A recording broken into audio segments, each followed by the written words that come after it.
folks. Welcome to week number 11 of Interpersonal Communications online at Hennepin Technical College for fall of 2014. As you can see on the screen here, as we look ahead at our schedule, we are really kind of getting down to the home stretch here.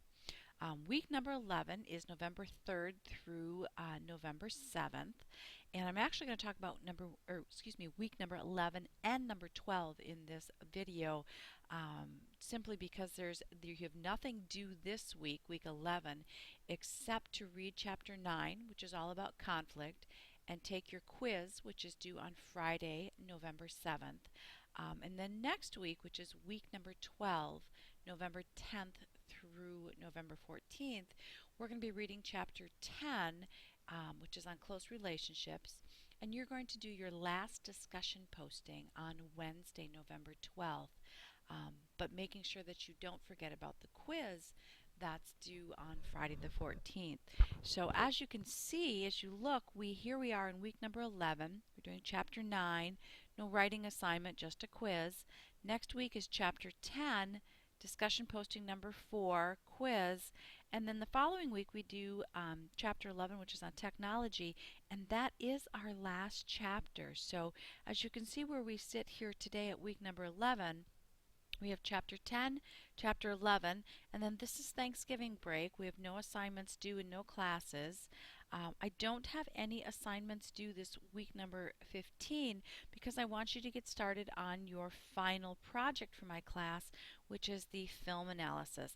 And I will talk about that up here in this week. I'll do a video where I'll talk about the intercultural film analysis. Remember, this assignment acts as a capstone project or a final project. There is no final exam in our class, so that's kind of your opportunity to pull it all together, show me what you've learned, and apply it to examples from a film. So that's kind of where we're headed, and I just wanted to point that out because we are getting really close to the end here. So keep up the great work. Hopefully you are on track to receive the final grade that you were hoping to receive.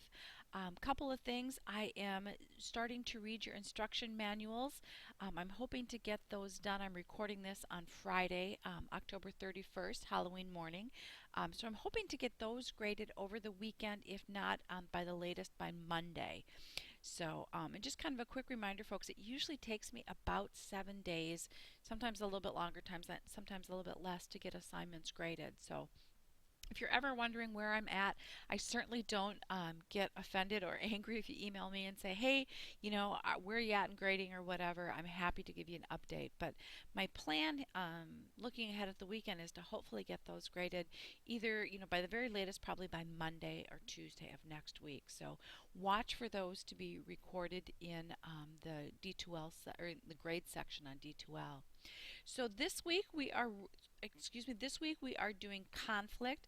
Great chapter, folks. One of the things that I hopefully will become apparent to you as you're reading through this chapter is that conflict is inevitable. We're going to have it in all of our relationships. We're going to have it in our personal relationships, our work relationships. You cannot have two people in relationship and have them completely always agree. If you're always agreeing, what that tells me is one person is submitting to the other person. So it's really almost impossible to have a relationship without conflict. But one of the things I think that our society does not do a very good job of is teaching people how to deal with conflict. And I think part of that is it has such a negative connotation. When you hear the word conflict, and I do this in my face-to-face classes, I ask students, when you hear the word conflict, quickly tell me the first words that come to your mind. And most often the words that come to mind are extremely negative.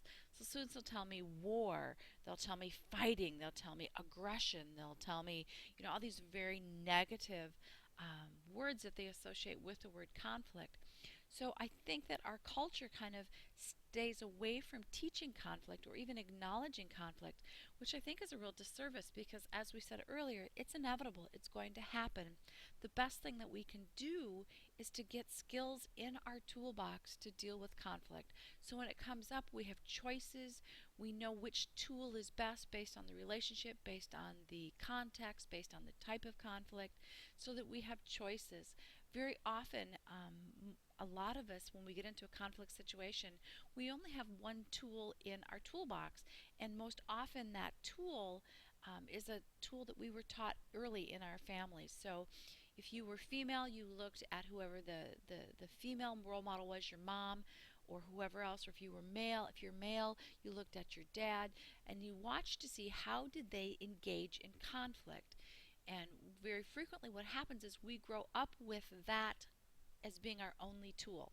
For example, when I was growing up, my mother, when she was angry or there was a conflict, she got very loud and very aggressive, and she, would raise her voice and scream. So when I got old enough to be kind of developing my own relationships, and even earlier, 8, 9, 10, when I would get in a conflict, something as simple as playing Barbies with my girlfriends, and I wanted one Barbie and they wanted the same Barbie, I would find myself yelling and being kind of aggressive and bossy in order to win the conflict.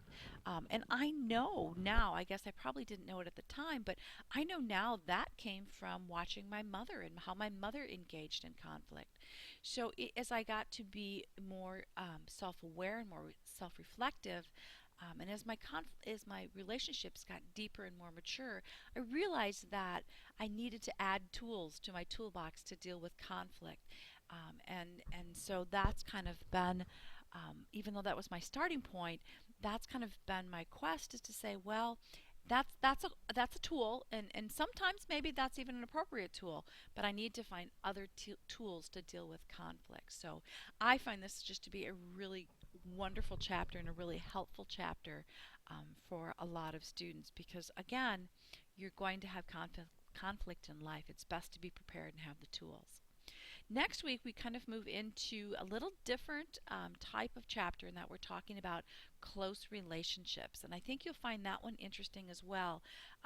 Again, one of the things that we find over and over again in our research is that true happiness, or how people define success in life, comes from their close relationships. So there's some good information there. You are doing a discussion post, and that is your last discussion post, and it's due on Wednesday, November 12th. I'm having you take an online quiz. And folks, I just kind of want to go back for a minute. I so appreciate your comments on the emotional intelligence quiz that you took back on Chapter 7. I think for next semester I will change that emotional intelligence quiz. I read that quite a few of you had trouble getting the quiz answers to keep loading. I found that too when I tried to take it. I didn't find it the first couple of times I took it, but when I took it again, I did notice that it had sometimes some trouble loading. So I appreciate your input and your feedback on that. I think I will change that up for my students next semester. But you are going to take another online quiz for discussion posting number 4, and it's called the Love Languages Quiz. This is a quiz that I have my face-to-face students take.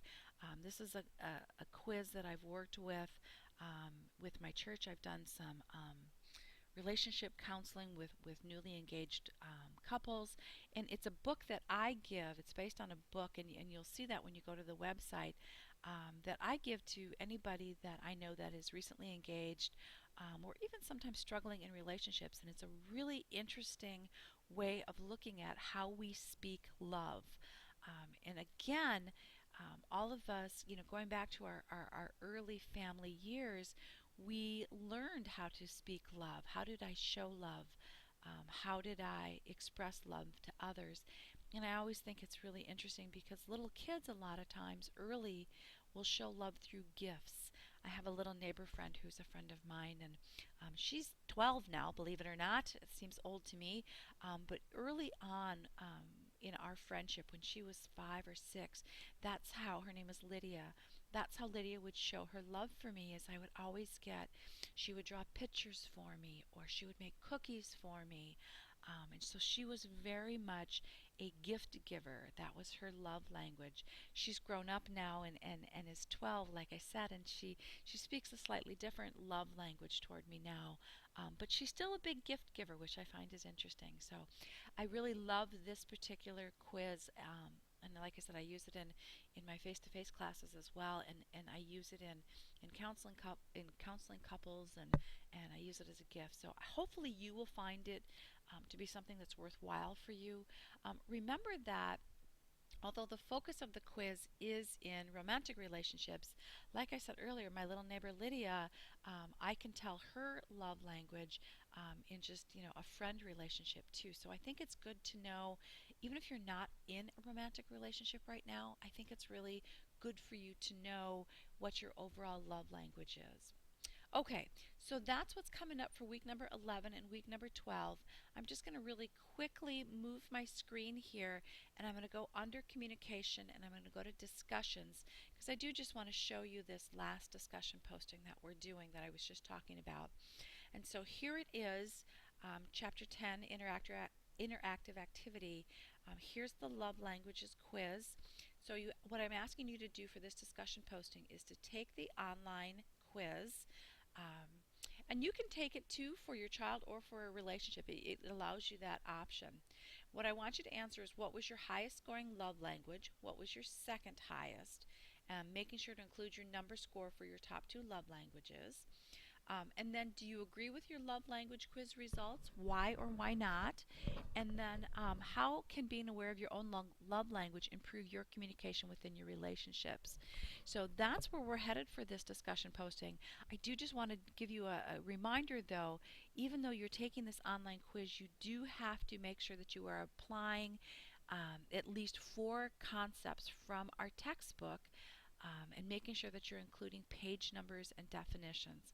Most of you seem like you really understand the grading rubric and you're really hitting, all of the criteria, but I just wanted to remind you of that one more time for our last discussion posting, making sure. And it doesn't, folks, it doesn't necessarily absolutely have to be concepts from that particular chapter.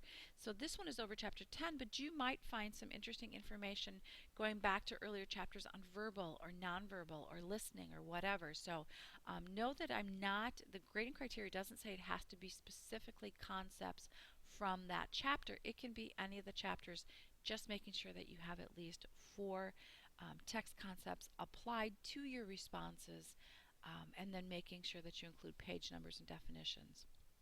So there you go, folks. Hopefully you will have a wonderful Halloween today and this evening. Those of you who are parents, have much fun celebrating with your children. And please, again, if you have any questions and you want me to look at anything or need some clarification, please, as always, know that I am here. That's what my job is, and I truly enjoy hearing from you. So please send me an email if I can help you in any way. Take care, folks.